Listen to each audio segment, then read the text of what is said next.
Eu sou a professora Adriana e vou lecionar língua portuguesa para o 6º ano do Colégio Emaús. Lembrem-se sempre de seguir todas as orientações. Hoje eu irei fazer a correção da página 186 e antes, na página 185, eu gostaria de responder uma questão junto com vocês. Nessa página, nós encontramos a seguinte expressão: outras linguagens, esquema, foto e concepção artística de dinossauro. Aqui embaixo nós temos uma questão a qual eu quero responder com vocês. E antes disso, nós temos aqui alguns exemplos de reportagens de notícias sobre o titanossauro, aquele que foi encontrado por um homem lá no início da unidade 6, que vem falando dessa notícia. Então, eu pedi para vocês fazerem até uma pesquisa de qualquer dinossauro de sua preferência.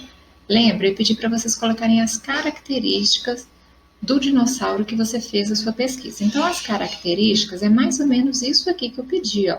O período, o peso, o comprimento, a altura, tá? O fóssil, o tamanho, se tiver, né? Então, quando foi encontrado, se vocês tiverem essas informações, é isso que eu pedi para fazer. E pedi também para ilustrar, se possível. Aí vocês poderiam fazer o desenho ou simplesmente recortar e colar, caso você tenha em casa. Então, o que ele fala aqui, ó? Estudos realizados por cientistas sobre fósseis e materiais muito antigos possibilitam que sejam feitas reconstituições da imagem de dinossauros. A notícia que você leu nessa unidade foi assunto de outras notícias e reportagens. Veja as imagens de uma das reportagens que mostra duas maneiras diferentes de representação gráfica dos dinossauros. Então, aqui ele colocou, né, uma reportagem no Jornal sobre Ciências e Saúde, né? E aqui, o que ele fez? Ele colocou o fóssil que foi encontrado, né, e o desenho dele, o esqueleto do desenho dele, tá vendo? Aqui não, aqui já foi o desenho normal. E embaixo o desenho dele também, né, a ilustração, como que era esse dinossauro, ok? E aí ele continua falando. Para que possamos ter ideia da parte do corpo do dinossauro que corresponde ao fóssil encontrado, foi elaborado um esquema do esqueleto, acompanhado de dados mais precisos, como o da imagem acima no detalhe. Os dados obtidos nesse estudo possibilitam recompor a imagem desse animal. A reportagem também é apresentada uma concepção artística de dinossauro, feita a partir de fósseis. Veja. Então, como que eles fazem, como que eles reconstituem, né, quem estuda, reconstitui o desenho do dinossauro. Como que eles chegam a essa imagem? Através dos fósseis, né, que são encontrados, que eles fazem essa montagem e faz o desenho de cada um deles, ok? Aí embaixo pergunta, agora ele conversa com os colegas, qual é a importância de termos uma imagem, mesmo que ilustrativa, desses animais que viveram na Terra há milhões de anos? Então, qual que é a importância, gente? Vamos pensar para a gente responder, vamos analisar. Primeiro, por que nós estudamos história? Vocês têm essa disciplina, eu já estudei, todos nós estudamos história. Para quê? Para a gente sabermos do nosso passado, dos nossos antepassados, como que nós chegamos aqui, não é isso, até hoje, como que foram os passos para chegarmos aqui. Então, estudar a história, o contexto histórico, é importante para saber como que foi, como que um dia será o nosso planeta, a humanidade, os animais, não é verdade? Por exemplo, um animal que já entrou em extinção, nem falo dos dinossauros, mas um talvez mais recente ou está com risco de entrar em extinção, como aquele infográfico que nós já estudamos numa unidade passada. Lá mostrava para nós alguns animais que foram extintos, outros estão correndo risco. Vamos supor que a arara azul, como ela corre risco, ela entra em extinção. Por que é importante estudar sobre a espécie da arara azul? Para sabermos que um dia o nosso planeta foi habitado pela arara azul.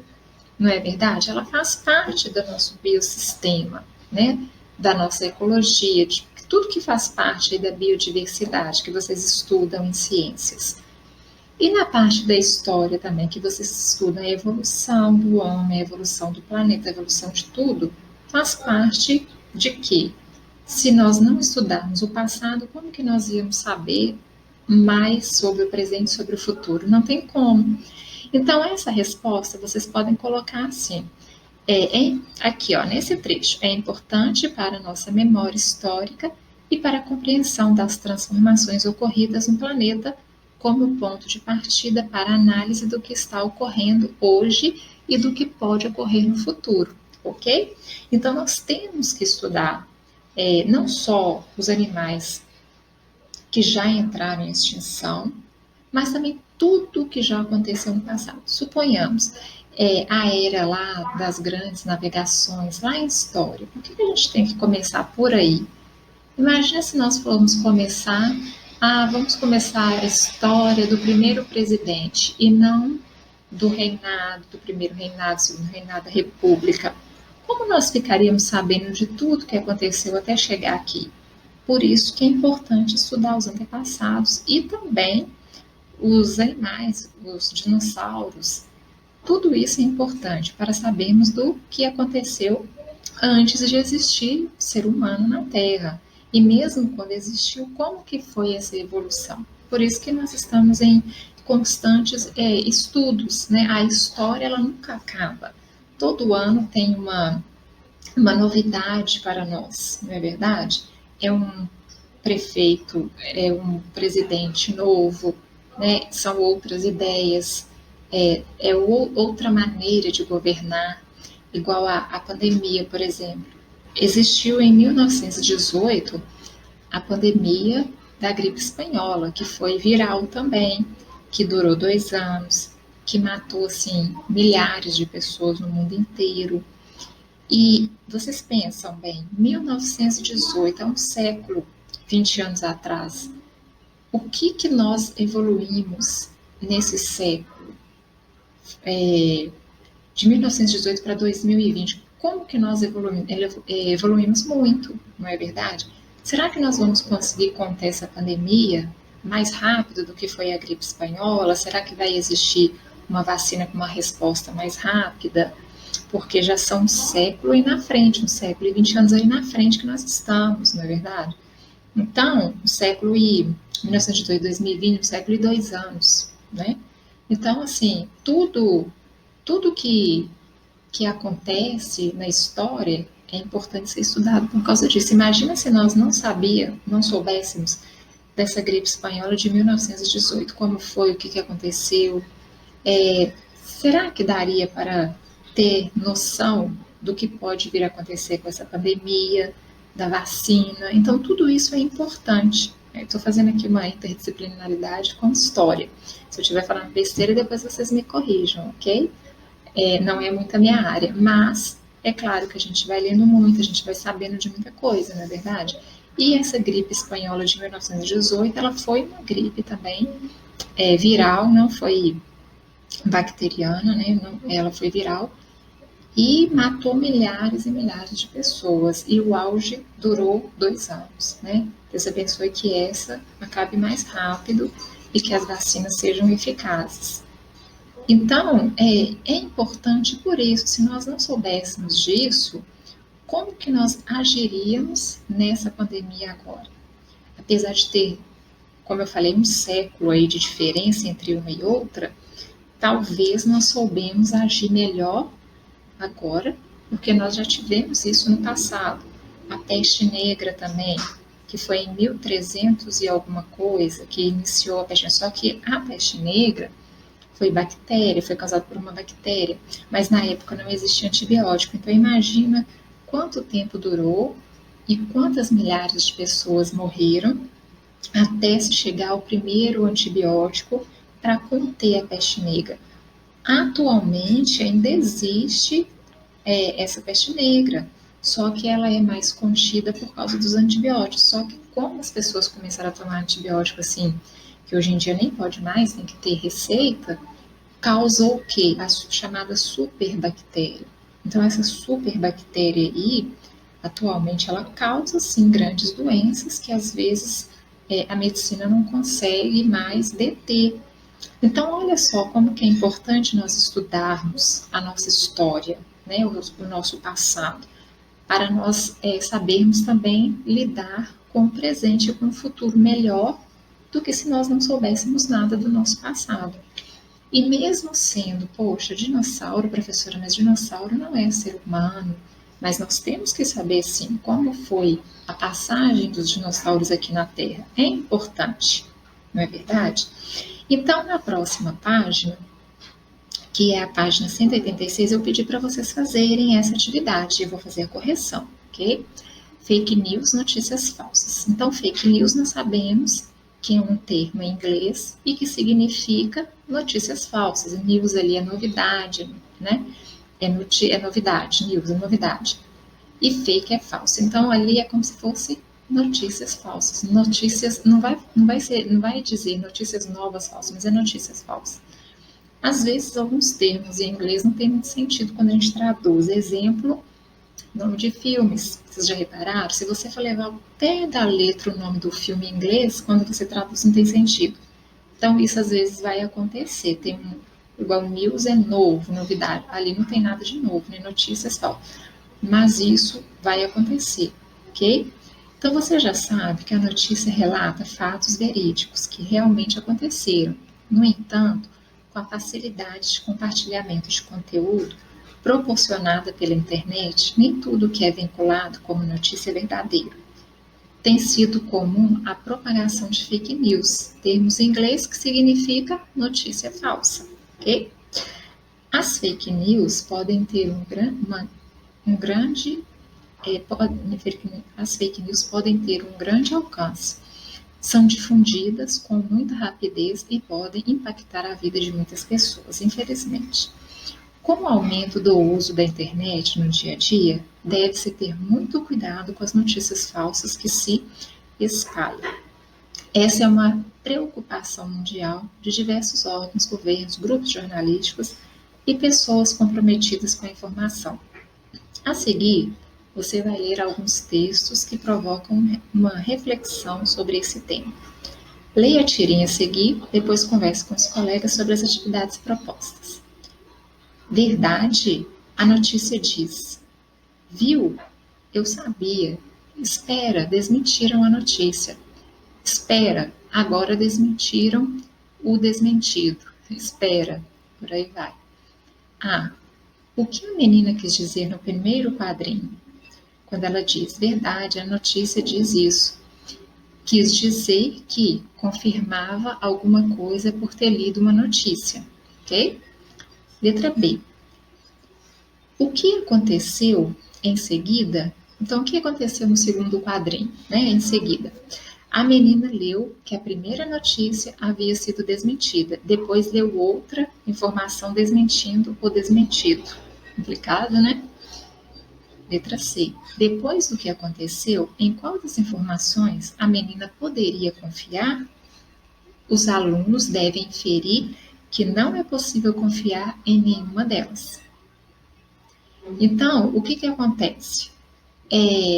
Se ela fala uma notícia, aí ela desmente, depois fala que é verdade, desmente de novo, o que acontece? Nós podemos inferir que nós não podemos confiar em nenhuma delas. Letra D. O que você acha que os personagens deveriam fazer para verificar qual é a informação mais confiável? Bom, eu vou dar uma sugestão. Primeiro é olhar um site de confiança, né? Pesquisar em um site de confiança, porque existem muitos sites que nos dão muitas notícias falsas porque não são sites confiáveis, conhecidos, ok? 2. Leia uma notícia que foi publicada no 1º de abril e logo se espalhou pela internet. A notícia afirmava que havia sido produzido um clone de dinossauro. Imagina, um clone de dinossauro. Mas a foto era, na verdade, um filhote de Wallaby, um marsupial parente do canguru. Meu Deus, nada a ver. Então, eu não pedi para vocês fazerem essa, eu lembro que eu ia fazer essa questão com vocês, porque tem o texto e logo em seguida tem duas perguntas. Eu gostaria que vocês fizessem junto comigo essas duas questões, ok? Então, eu queria que vocês lessem o texto, tá? Depois, vocês lessem com calma. Eu vou ler rapidinho para a gente fazer as questões, mas depois vocês lessem novamente. Então, o dia da mentira chegou mais cedo na internet. Notícia traz foto de bebê canguru como se fosse de um apatossauro. Tá? O dia da mentira chegou mais cedo na internet. Ao longo do último fim de semana, a notícia que cientistas britânicos teriam produzido um clone de um dinossauro extinto há mais de 65 milhões de anos atraiu a atenção de milhares de pessoas, que prontamente a replicaram nas redes sociais. Mas a história inicialmente publicada pelo site newshounding.org era completamente falsa. A foto do suposto filhote, apatossauro, batizado Spot, era de um bebê canguru. De acordo com o artigo no newshound.org, news.hound.org, o dinossauro teria sido clonado por pesquisadores da Universidade John Moores, a partir de DNA recuperado de um fóssil que estava em exposição no Museu de História Natural da instituição real e sediada em Liverpool, injetado no útero de uma fêmea de avestruz. Os avestruzes compartilham muitos traços genéticos com os dinossauros. Justificou ao site o falso professor de biologia da Universidade Jared Jones, apontado como líder de equipe responsável pelo projeto, numa tentativa de dar legitimidade à história. As microestruturas das cascas de seus ovos são quase idênticas às dos apatossauros e por isso a clonagem funcionou tão perfeitamente. Compartilhada nas redes sociais, a falsa notícia ganhou comentários preocupados dos internautas. Com isso, não vai acabar bem, e comparações com o método fictício para a produção de dinossauros mostrado na série do filme Jurassic Park, no qual o DNA dos animais foi obtido do sangue guardado em mosquitos preservados em âmbar, a resina fossilizada de árvores. A possibilidade dessa técnica funcionar, no entanto, também já havia sido descartada em setembro do ano passado, quando pesquisadores da Universidade de Manchester publicaram um artigo no periódico científico PLOS ONE, em que relataram seu fracasso na tentativa de recuperar material genético em amostras de sangue dentro de insetos presos em copal, estágio de fossilização da resina de árvore anterior ao âmbar, com idades entre 60 a 10,6 mil anos. Em comunicado, eles classificaram seu estudo como o último prego no caixão do Jurassic Park. E o pior é que nem mesmo na mentira o newshound.org foi original. Em setembro de 2011, o site americano Weekly World News já havia publicado a notícia falsa com exatamente os mesmos textos e comentários.